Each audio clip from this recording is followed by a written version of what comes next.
target natin guys. Luis Nere, Akma, Madalim, Noe. Pero si Noe parang kumakap na talaga. Kasi alam kasi nila, kasi doon ako lagi lumalaban sa Japan. Nakikita kasi nila kung ano yung lakas talaga ng suntok ko.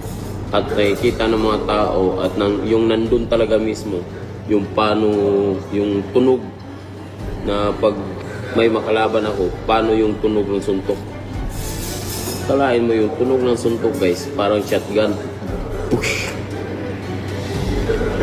Pero yung ibang lumalaban dun, walang masyadong lagatak. Yung parang walang yung parang walang himala ang makikita nila, yung parang suntok lang ng suntok, parang wala lang. Walang parang